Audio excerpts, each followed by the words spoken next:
5-minute call. This is your 5-minute call with Cessalee Stovall. Hey, what's up, you guys? This is your 5-minute call with Cessalee Stovall. Today we have on the line Ashley Park, and her top 5 are as follows. Number 1, she was born in California, but she was raised in Ann Arbor.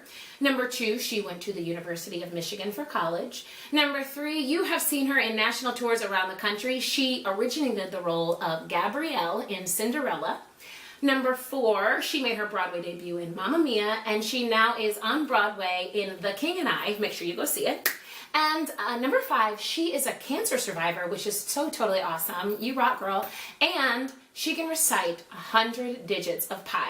Okay, so 3.1416. I'm just kidding. Welcome, Ashley. How's it going? 655-979-3284. La la la. You're brilliant. So we'll just jump right in. Tell me a little bit about your journey from high school to college to where you are now. Right. So I went to just a public high school in Ann Arbor, Michigan.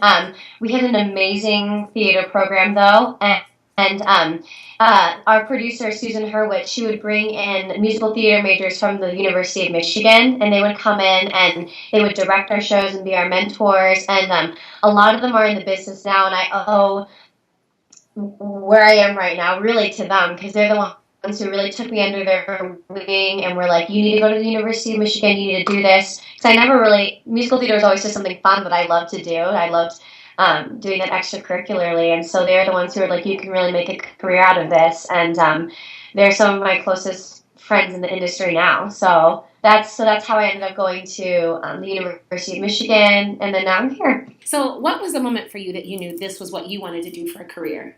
Gosh, I mean, I've always loved singing and dancing and acting. I think that when I went to MPulse, which is a summer program for high schoolers at the University of Michigan, that was the first time it really clicked, like, oh, this is something that people really do, and this is a craft, and I really, really enjoy it. And so I think that's when it clicked that I can really go to school for this and get a degree in this and make this something that I want to do. And so I think that's when it logistically clicked. So what's the most memorable moment you've had either on stage or off stage throughout your career?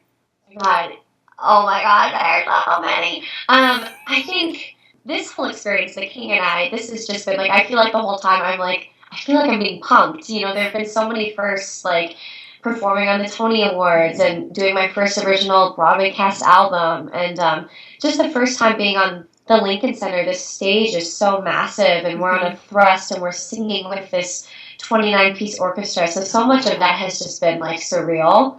But I mean, I'm like well known as like a prankster, so there's countless moments on and off stage, and yeah, it's always fun.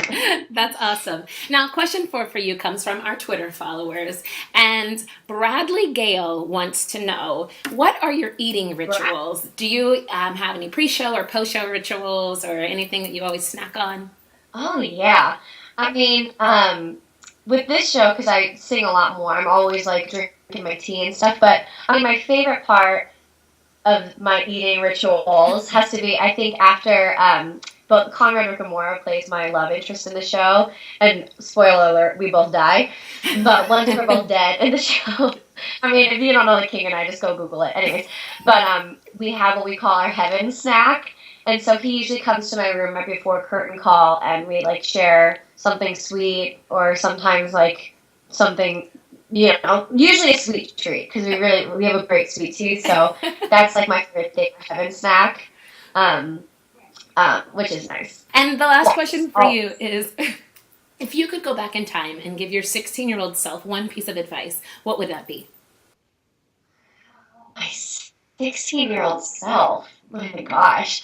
I think, really, especially in terms of like theater, musical theater, I think that, like every person is different, and you are the only person who is you. So, you know, learn from everybody, but just be true to yourself, and don't try to be anybody else, because they're looking for you. And I think that take everything that happens as a learning experience. Even if it makes you, if you're feeling really bad about something or really good about something, every single thing that happens to you is a learning experience, and everyone has their own journey. So yeah.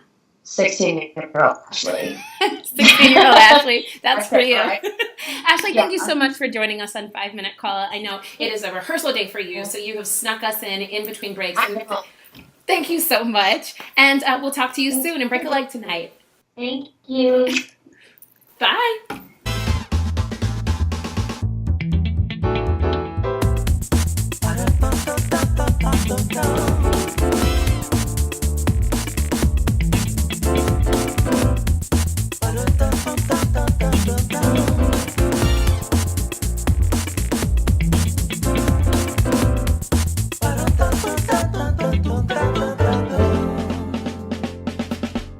We'll be doing a fight call in 5 minutes.